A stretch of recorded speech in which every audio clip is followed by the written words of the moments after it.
Welcome everyone. John Jarvis here from ebusinessmasterclass.com. Parts of this video may become a part of the Content Creation Masterclass from First Page Traffic Systems, which is also known as How to Be First on Google, version 3.0. What I'm going to be talking about today is questions asked by new WordPress developers. And the fact is that if one person asks a question, there are thousands of people that are actually wondering the same thing. Now the questions I'm going to be talking about today. Question number 1. If you add a page to a custom menu on your WordPress website and slide it under another page, will this page be retained as a page? And if so, how is this done? Question number 2. I prefer pages over posts because I want them to stay static instead of being forced down over time. This is more of a statement than a question, but this is something that needs addressing too. Question number 3. Doesn't the recent posts and other things in a website sidebar get ignored? Question number 4. Is it possible to allow comments on pages too and not just posts? Question number 5. How do I copy HTML code from a web page and turn that web page into a blog post? So I'm going to start with question 1. If you add a custom menu on your WordPress website and slide it under another page, will this page be retained as a page? And if so, how is this done? What I need to do now is log into the ebusinessmasterclass.com website and create 2 pages for this tutorial, and I'll be back very shortly. So I've created tutorial page number 1. And this could be a category like what's used in blog posts. And I've created tutorial page number 2. Now this will be the page that I slide under tutorial page 1. Okay, you should know that I'm going to delete this page as soon as this tutorial is over, because having even one bad page on a website can hurt its overall performance.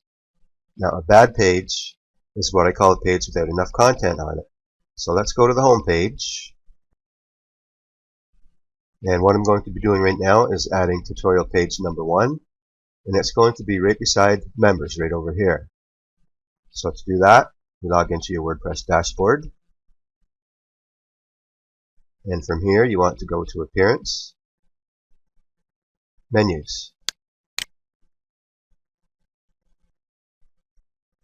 Now what I want to do is click on tutorial page 1, Add to Menu. Now tutorial page 2, add to menu. Now if I scroll down here, you can see the 2 pages right here, tutorial page 1 and tutorial page 2. Now if I save this menu and I go back to my home page and I refresh,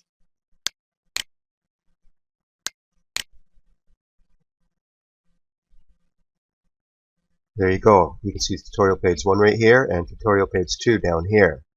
Now this looks very sloppy. So let's go back and slide it under tutorial page 2. So to do that, back in your menu, all you want to do is left click and hold this and slide it over just a bit to the right.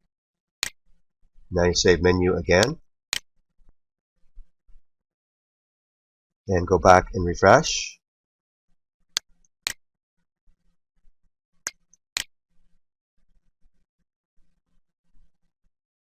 There we go, tutorial page 2 underneath tutorial page 1. So what I'm going to do now is delete these pages and I'll get on with question 2. So I'll see you shortly. Okay, as for question number 2, preferring pages to stay static instead of being forced down over time, there's a couple of issues with this. Issue number 1, what happens when you have dozens and even hundreds of web pages on your website, which should be an eventual goal?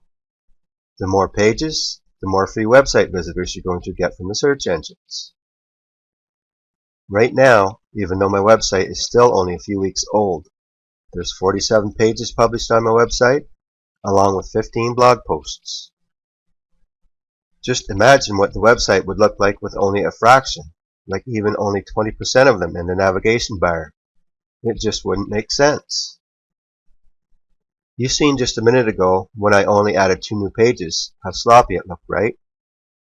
You see, you're above the fold area of your website, and above the fold means the top area, the area that people see when they first come to your website.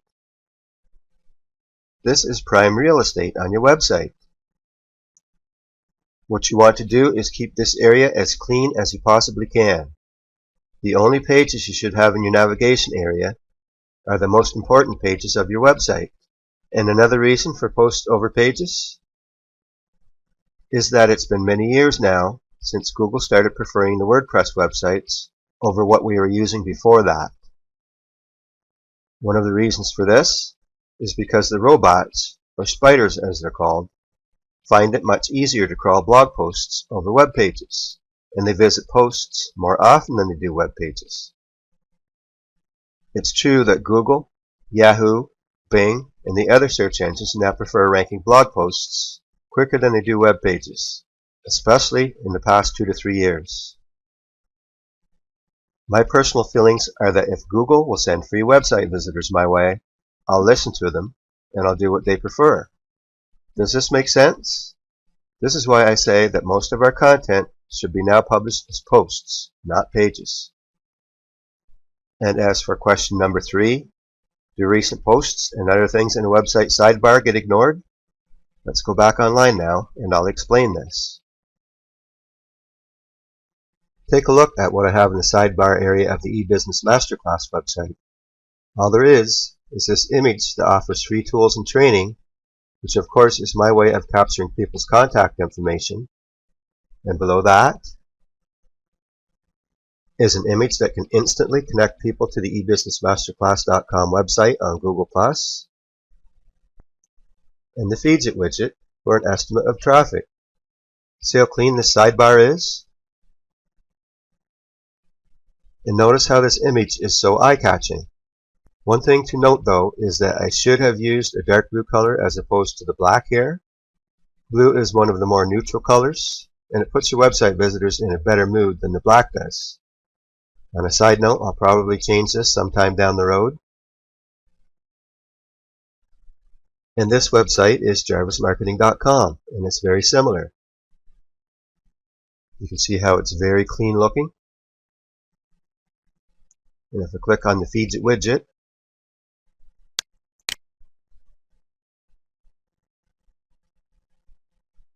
look where all the traffic is coming from over on the left. Google, lots from Google, and I haven't even put any content on this website in a long time. Yahoo, DuckAGoGo, which is another search engine, and here's Bing way down at the bottom. Another website I have. And by the way, I haven't added content on this in a very long time, but you can see how clean the sidebar area is. And check out the Feeds It widget for this website. Again, you're going to see traffic from Google, Google, Google, Google. Stumble upon right there. Lots of free website visitors. And the point is, if you keep your sidebar area clean, and if you give the search engines what they want, they're going to give you what you need. What is that? Free website traffic. Now as for the next question. Is it possible to allow comments on pages too, and not just posts? There are ways that this can be done, yes. It can be done through WordPress settings, and there are also WordPress plugins that can help make this happen. I don't do tutorials on this, because one thing I'd never do is allow comments on my web pages. The search engines prefer to rank blog posts over web pages, and links coming out of your web pages are not good for SEO, especially links coming out of your home page.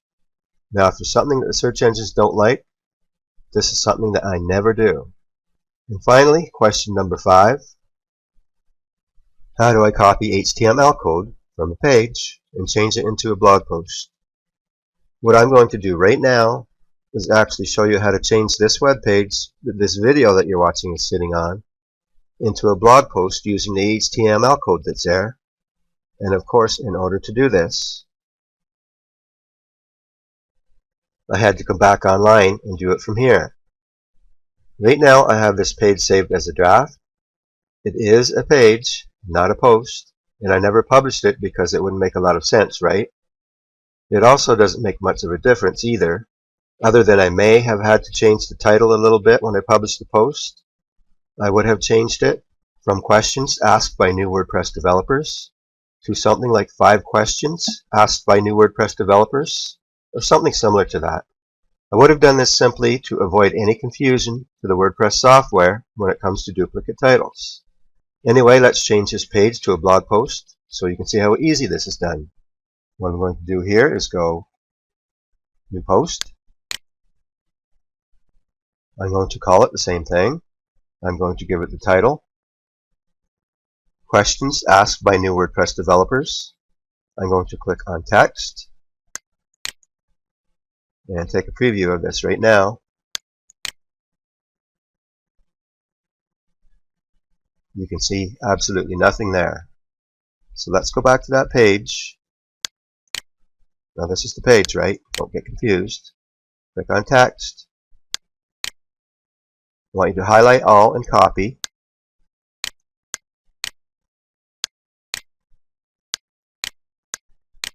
Go back to the post.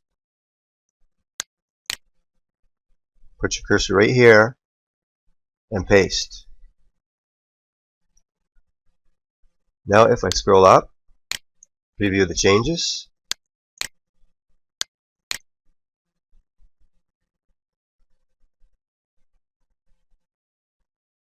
There you go, is the complete blog post. Now the video that you're watching is going to be placed right here. This is just an image for now. And all I need to do is edit this video, upload it to YouTube, add it to this page, add my titles and description, and then I'll send it out. So I hope that this tutorial has done some people a little bit of good. If so, please post a comment. Thanks for watching, and bye for now.